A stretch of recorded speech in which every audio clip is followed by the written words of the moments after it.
You're listening to Bullish Sports. Yo, it's the Streak Master! Day 9 of the World Cup.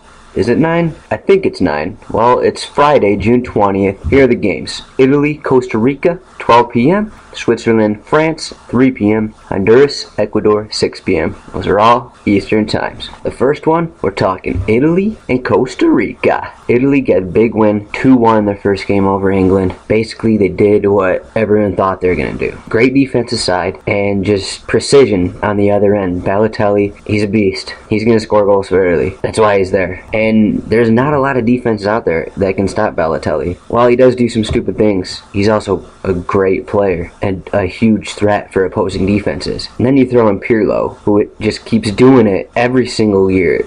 The guy's incredible. He set up that first goal for Marquisio. This is obviously going to be a different test for Costa Rica after they took down Uruguay 3-1. Italy is going to be a lot different. A better defense, a better midfield, just a better side entirely. Uruguay did not play good in that first game. On Thursday, they played a lot differently, and they had some new players in there, Luis Suarez for one. But in that first game for Uruguay against Costa Rica, it just wasn't happening. Uruguay, they played great, but can this continue against a team like Italy? What kind of tactics is Costa Rica going to use here? They're probably not going to use the same kind because Italy plays a completely different game than what Uruguay plays. A stout defense, Pirlo pulls the strings in the middle, and you got a dominant forward like Balotelli. It's definitely going to be tough for Costa Rica. There may be people looking at the Costa Rica win against Uruguay and saying, is it going to be a tight game? It is going to be an interesting game, but I don't think Italy's going to lose. From watching them playing that first game against England, I think Italy is set. They know what they want to do. They have their system. Pirlo is playing, and he's playing well, and I just don't think Costa Rica keeps up these upsets. I don't think they're going to have it against Italy. Joel Campbell was great in that first game. He's going to have a different task here. It's going to be a better defense he's dealing with. Then you got Duarte, Gamboa, Gonzalez. They're going to be doing with Balotelli now. Instead of a past his prime Diego Forlan, instead of Cavani, who needs another guy to work off of, they're going to have to deal with Mario Balotelli.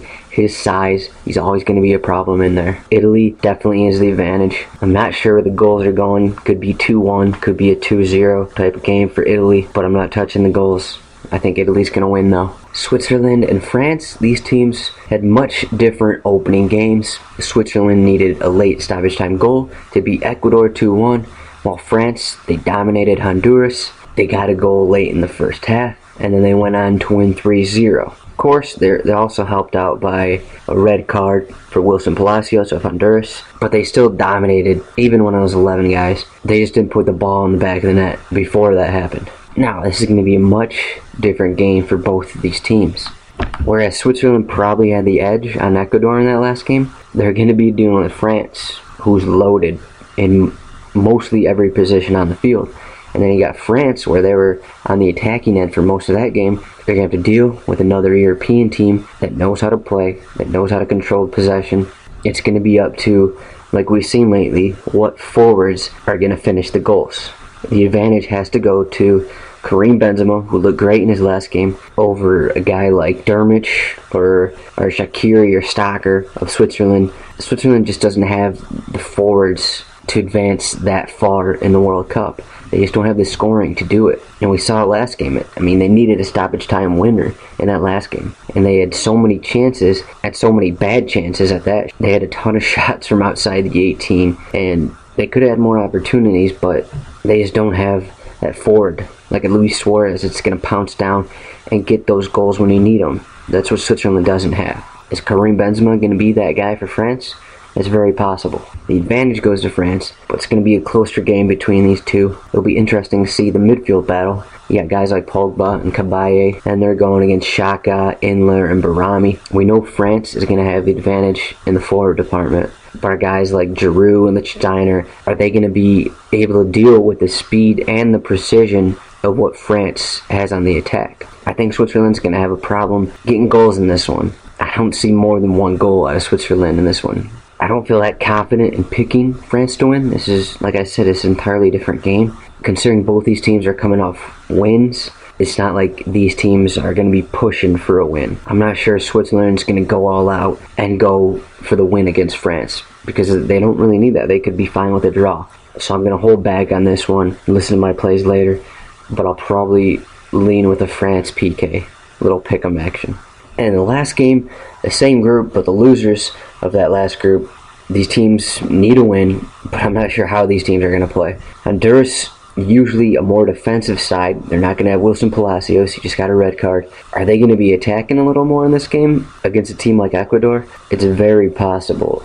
They have Bankston, they have Costly. Neither one of them did anything last game because France dominated that game. But both those guys have the ability to score. It'll be interesting to see how much Honduras pushes up. How much are they going to move up Espinosa? Nahar was already up a lot last game, but they have enough. But that's not exactly how Honduras plays. So I'm not sure they want to take that route, especially against Ecuador, who has a lot of speed on the wings, and that's going to be a problem when we're talking about counterattacking. You got Antonio Valencia, you got Montero, you got another Valencia, you got those guys on the wings. They provide a lot of speed, and then you got a big guy like Felipe Caicedo in the middle, cross the ball over, boom, that's a goal. So that's why I'm tentative to say these teams are going to go out here. That's just not the way Honduras plays, and they're going to have a problem if they lose the ball when they're attacking. Honduras is going to have a problem getting back because that's not the style they play, so it'll be a little different for them. I think both these teams have trouble scoring. While it's sensible to think that they'll go out all attacking, I don't think that's going to be enough to where there's going to be a lot of goals here. This is going to be one of the games where I'm going with the under.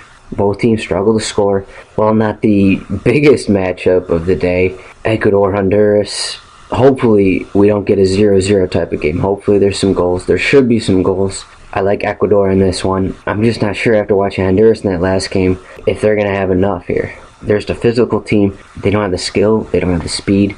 It's going to be tough for them. And in the Streak Masters, final plays of the day. Ecuador, Honduras, again, under 2.5 goals. That's -106. I'm also going to go with an Ecuador win. That's currently at -150. That's tougher play, but I think Ecuador is just a better team. And after getting scored on in stoppage time in that last game, I think they're gonna come out pushing here, and they're gonna come out going for this win.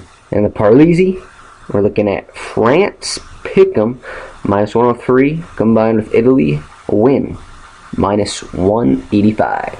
Thanks for listening. Again, this is the Streak Master. Stay tuned for more World Cup action at bullishsports.com.